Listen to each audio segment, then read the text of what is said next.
weather in a new truck. Yep, we can even do that too. Okay, I get it. I suppose you can also do a radio show too. Well, as a matter of fact, join me, Matt Gibbs from Sunrise Automotive, every Tuesday at 10 for auto repair with personal care right here on The Source.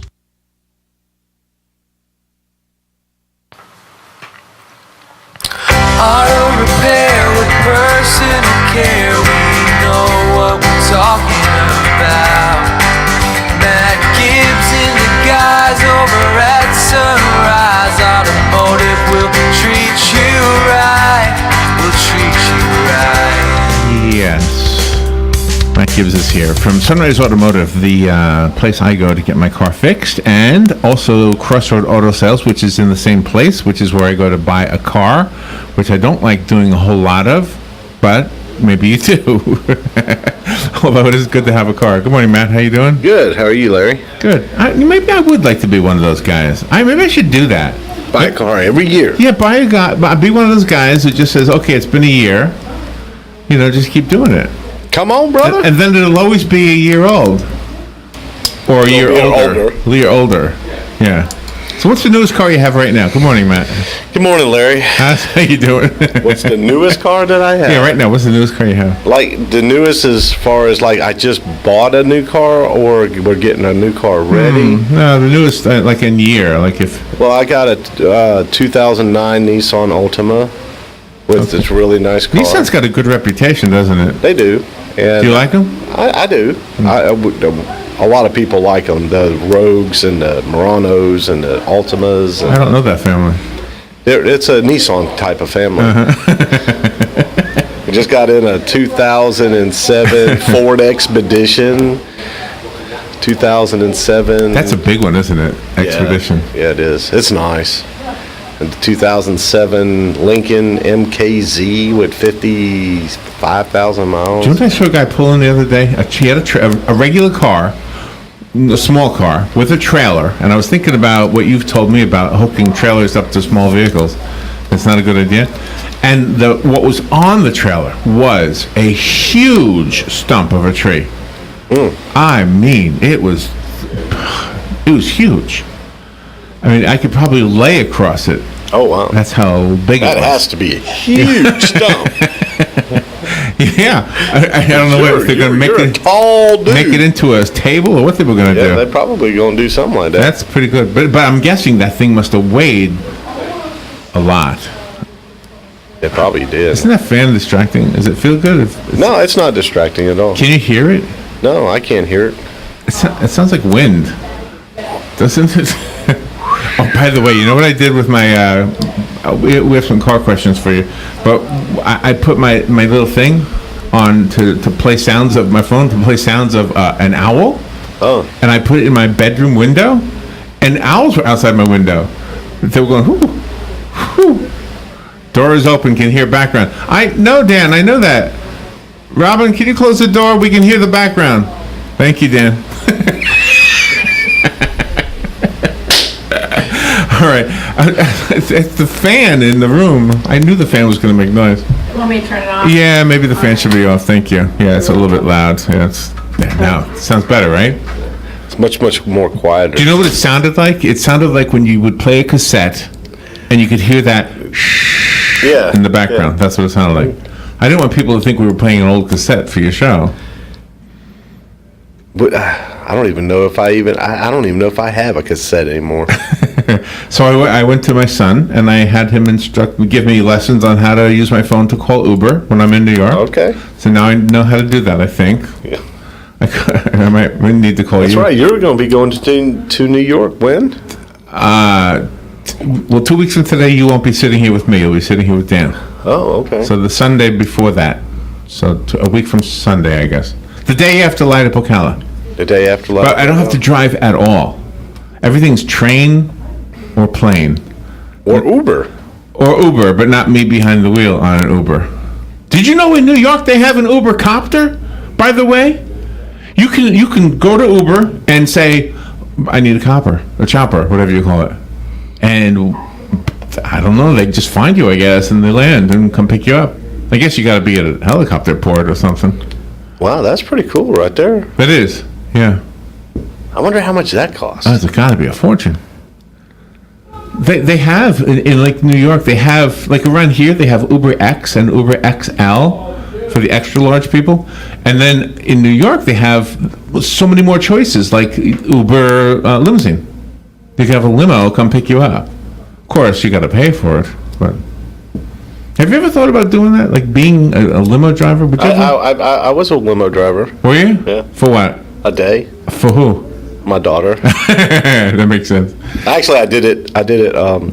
Was it a prom? Prom and homecoming and stuff like that. I have a friend that owns a limo. I mean, I did the whole deal, man. I put on the hat. I put on the suit. Took him to... Did you have a weapon with you? I always have my weapon with me at all times. Oh, that's right. You do, yeah. You went to Disney World with your weapon. Yeah, that wasn't a very good thing to do.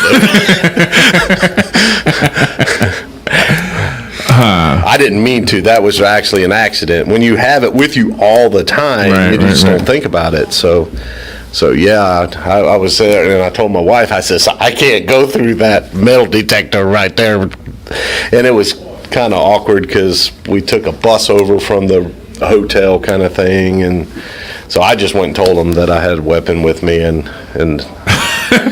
next thing I know, I got bombarded by Mickey and all his buddies. Don't you be taking that gun in here anymore. No more guns. No more guns. I did find out it was a code 0 instead of a code 20. I mean, apparently a code 20 is not a good thing. A code 0 is I told them that I had a weapon. They didn't find the weapon. Oh my gosh, that must have been scary. No, it really wasn't scary. It was kind of... Can I ask you something about thieves, though? Some cars are more targets than other cars, right? Right. My car's not a target at all, is it? Nobody's going to target my car. Well, I don't know. I mean, I've seen people steal it. Oh, because of the tires? Well, because they needed to get the point. They don't have the Uber app. Oh, they just needed to get from point A to point B. All right. So now here's a question I have for you. Oh gosh, Robin was telling me about somebody. Was it her mother who had dry rotted tires? Okay. Bought a brand new car, dry rotted tires. I think you got ripped off. You don't agree with me, do you? With that car that I had for a month? Remember you sold me a car, and I had it for a month, and then the tires were dry rotted on it. And you had sold it to somebody else who brought it back and said, I'm sorry, I can't have it, I'm dying. I think that guy traded your good tires for his dry rotted tires in the time he had the car. Do you agree with me? That could be. Yeah, I think he ripped you off. We just move on, brother. Put it behind you. I know. I know, but I think it happened to Robin's mom, too. I think... It happens quite often. I mean... Well, people take a car for like a test drive, and while they're gone, they change tires? No, I don't think they do that kind of stuff. I did have a dealer friend of mine. Someone came and took a test drive for a car, and they went to Ray the locksmith, or they went to a locksmith. I shouldn't say Ray. I mean, he didn't do anything wrong.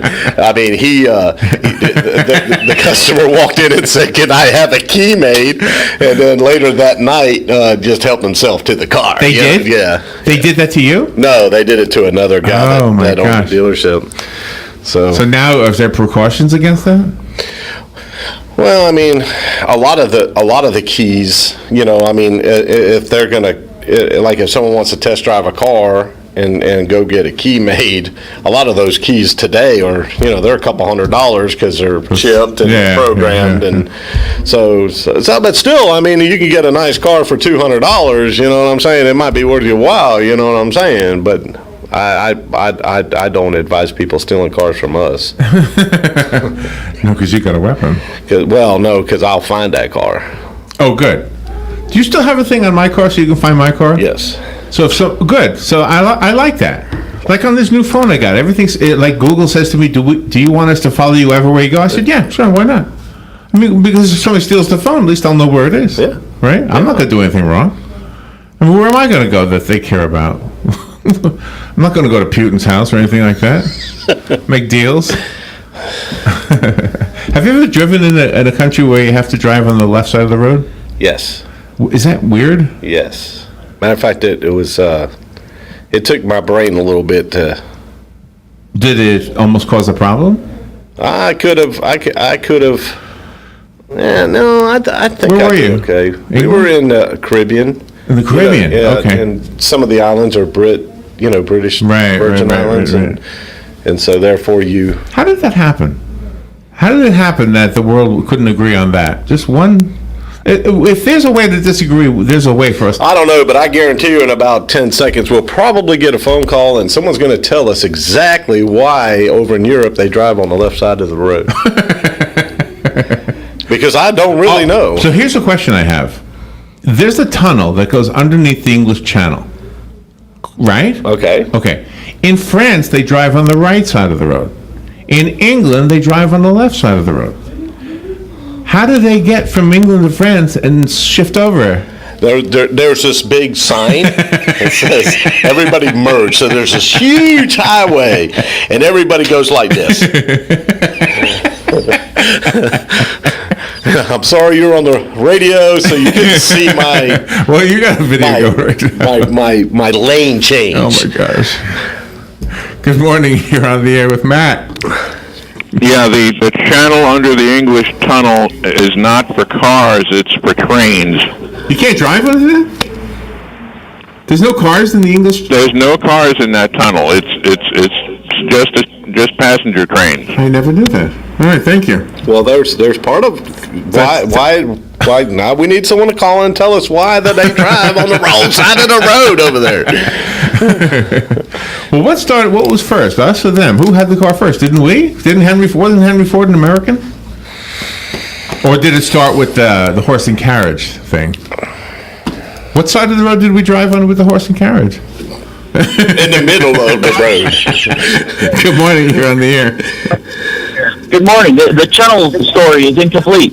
Oh, okay. You drive up to the channel in France, or you drive up to the channel in England. Yeah. You load your car onto a rail car, and it goes on the rail tracks through the tunnel. Oh, okay, so your car is on the train. With you. And you sit in the car while it's traveling? I don't know about that. I'll be the next caller to tell you that. Okay. Caller number 3. Thank you. We still don't know. So, all right, horse and buggy days. Where did they drive? On the right or the left? I don't know. I was sleeping when. Do you think the world is more polluted because of cars, or would we be more polluted if we were still doing horse and carriage? Would that actually be worse than what we have now? I would think it wouldn't be as polluted if we were still horse and carriage. But what about industry? And I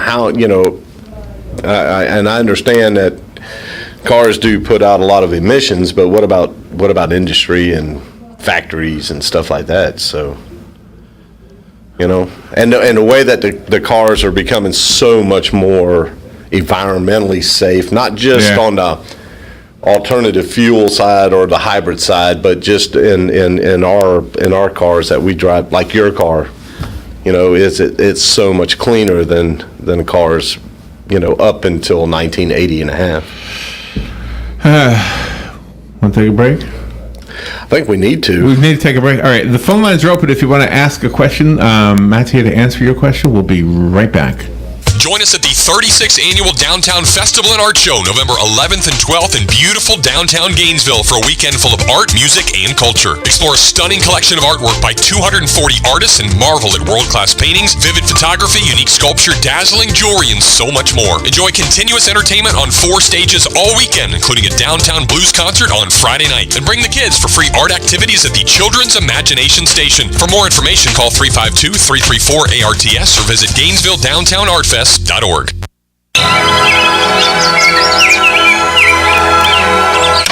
Did you call Mike Scott Plumbing about the irrigation? No, but did you know a crocodile can't stick its tongue out? Or that Humpty Dumpty rhyme never actually says he's an egg? Or that Chuck Norris counted to infinity twice? Where the hell do you come up with these facts? And what's that have to do with the lawn? Nothing really, just hoping you'd forget what you told me to do. Well, here's a fact. Just like an elephant, I never forget. And here's another fun fact for you. If my plants die because you didn't call Mike Scott Plumbing to come over and install an irrigation system, you're going to be the one out there all night with a hose. Well, as a matter of fact, I think I'll call Mike Scott Plumbing right now. Now that's a fact. 237-2888. Yes, 237-2888. Because if... I know. If water runs through it, they do it. Did you know honeybees have 5 eyes? Oh, brother, you're going to do this all night now, aren't you? Or that a strawberry is not actually a berry, but a banana is? Or that Chuck Norris killed 2 stones with 1 bird? Or that polar bears are left-handed? Or that... This thing on? Hello. Hey, this is Nunzio, and I want to invite you to the Ocala Civic Theater to see me and Frank and Emma and Aida and, our grandson Nicky in a play called Over the River and Through the Woods. It's a comedy, very heartwarming. It's about your favorite grandparents, us. We're on stage through November 12th. Get your tickets when you call 352-236-2274 or get them on the internet thing, at okalacivictheater.com. Grazie.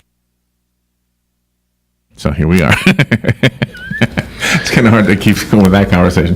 How's everything over at Sunrise Automotive? Everything is just crazy. Yeah? Yeah. How's Joey doing? Joey's doing awesome. So he's back in Illinois? He's in Illinois. He's coming home on November 16th. Oh my gosh. Is that you? That was me. Okay, you got a ring. Maybe you got something. Maybe you got a question. Maybe you have an answer to a question about where we drive cars. Do you? Do you have an answer? No. Oh, you don't know what it is? Okay. No. Phone number is 622-9622. All right, let's talk cars. Do you still use a strobe light for anything? No. No, strobe lights are not a part of your job anymore. Not a part of, no. No, how come? Well, I the only thing I ever used a strobe light for was to find vibrations. Was the timing belt or something adjusted? Yeah. There you go. A timing light. We don't use them anymore. Is a timing light and a strobe light two different things? No, that would be Same thing?